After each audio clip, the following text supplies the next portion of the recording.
간맨 에세이. 자신을 낮추는 사람은 높아질 것입니다. 요즘은 튀어야 주목받는 시대라고 합니다. 그 결과 세상에서는 기회가 오면 최대한 자기를 과시하여 존재감을 각인시키는 사람이 성공할 기회가 많습니다. 하지만 그러한 세상으로부터 부름받아 나온 그리스도인들인 우리는 세상의 흐름을 무조건 따를 수 없는 내적인 제한이 있습니다. 그러면서도 실제 생활에서는 성경의 가르침과 세상의 원리가 충돌할 때 말씀대로만 살 수 없는 곤란한 상황을 맞기도 합니다. 실패의 체험을 통해 배우게 된 한 가지는 상황 따라 어중간하게 처신하기보다는 차라리 그리스도인의 정체성을 확실하게 나타내는 것이 편할 수 있습니다. 물론 그런 식의 다름 때문에 겪는 불이익은 감수할 각오가 필요할 수 있습니다. 이것은 어디에 더 비중을 둘 것인가 하는 가치관의 문제입니다. 최근에 스케줄을 따라 말씀을 읽어가다가 다음과 같은 대목 앞에 머물러서 깊이 묵상하게 되었습니다. 누구든지 자신을 높이는 사람은 낮아질 것이고 자신을 낮추는 사람은 높아질 것입니다.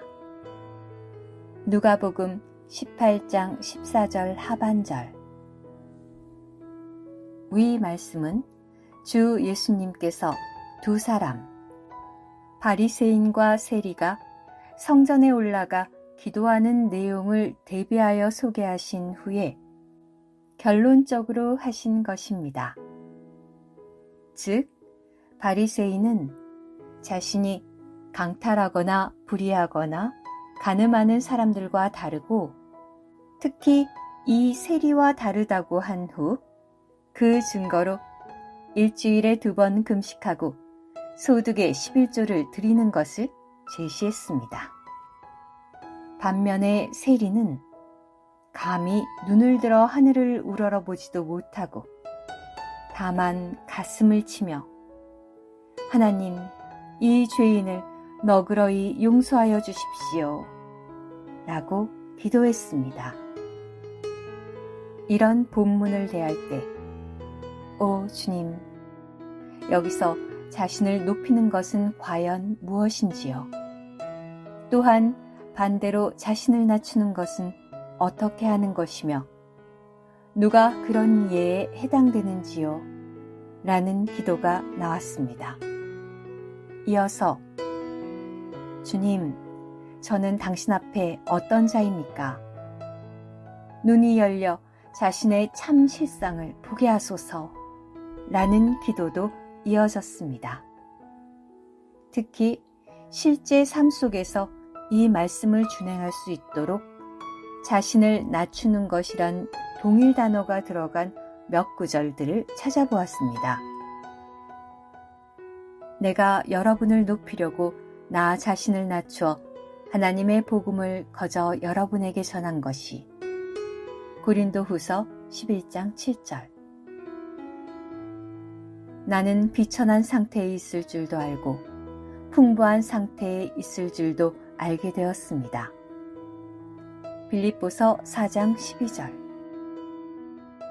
주님 앞에서 자신을 낮추십시오. 그러면 주님께서 여러분을 높이실 것입니다. 야고보서 4장 10절. 하나님의 권능의 손 아래서 겸손해지십시오. 때가 되면 하나님께서 여러분을 높이실 것입니다. 베드로전서 5장 6절. 사람의 형태로 나타나셔서 자신을 낮추시고 순종하시어 죽기까지 하셨습니다. 빌립보서 2장 8절. 위 말씀들과 관련 해석들을 참고함으로써 여기서 낮춘다는 말의 의미는 초라한 환경에서 보잘것없게 되는 것입니다.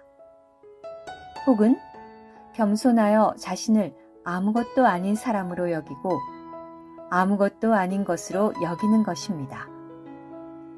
과연 자원하여 보잘것없는 존재, 아무것도 아닌 사람이 되는 것을 추구하는 사람은 얼마나 될런지. 사실 이런 태도는 세상 사람들이 지향하는 것과는 정반대이며 우리 천연적인 사람은 결코 추구할 수 없는 것입니다. 요즘은 여전히 남아있는 우리의 천연적인 옛사람 안에서 위 서두의 세상의 원리가 어느 정도는 교회 안으로까지 침투해 들어와 있기에 위와 같은 사람이 되는 것은 쉽지 않겠다는 생각이 듭니다. 그러나 동시에 깊은 속에서부터 오 주님, 저로 그러한 사람으로 발견되게 하소서 라는 간절한 기도가 있습니다.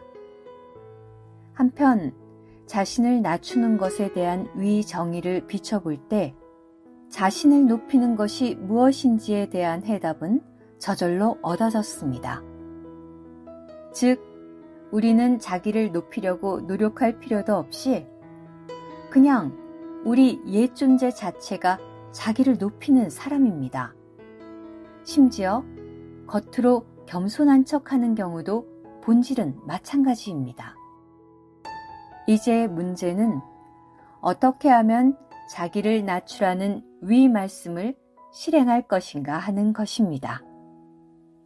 그 길은 우리가 자신을 낮추려고 애를 쓰는 것이 아니고 단지 자기를 낮추신 그 생명을 우리가 사는 것입니다. 교회 생활을 어느 정도 하신 분들은 위 빌립보서 2장이 주 예수님께서 자신을 7단계로 낮추신 기록임을 알고 있습니다. 그리고 그러한 낮아짐을 가져온 비결은 5절에 여러분 안에 이 생각을 품으십시오. 곧 그리스도 예수님 안에 있었던 생각입니다. 에 있음도 알고 있습니다. 즉, 낮아짐이라는 밖의 행동은 그 이전에 우리의 생각 안에서 먼저 낮아짐이 있었기에 가능하다는 것입니다.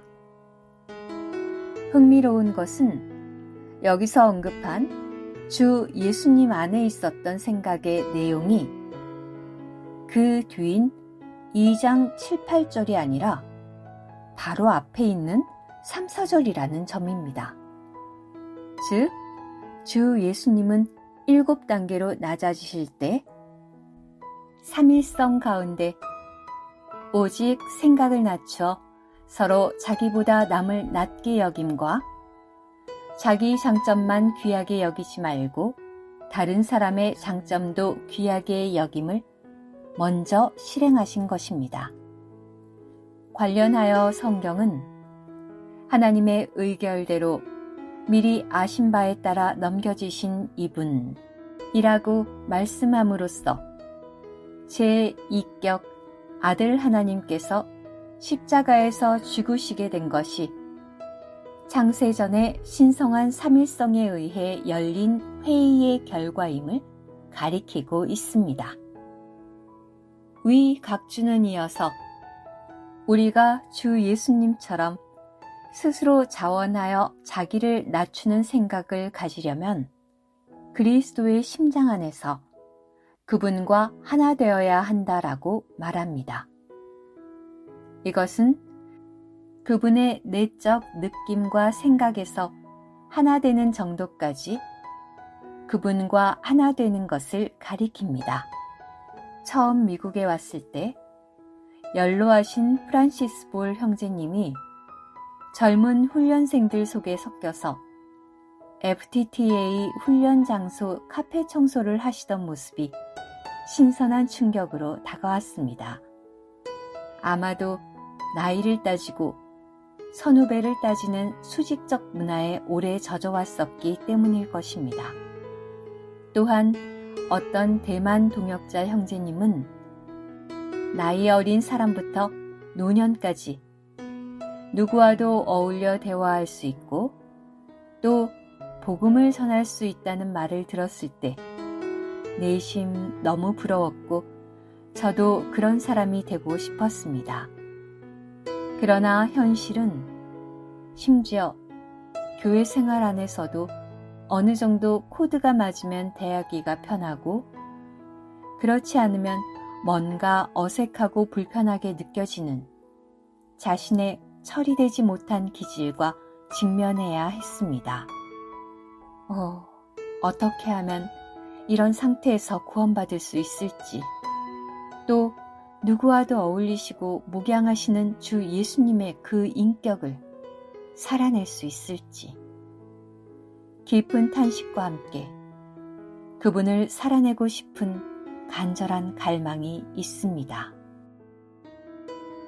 오 주 예수님, 남은 날 동안 기꺼이 자원하여 자신을 낮추사 스스로 죽음까지 도달하신 당신의 그 인격을 저도 살아낼 수 있도록 긍휼을 베풀어 주옵소서. 아멘.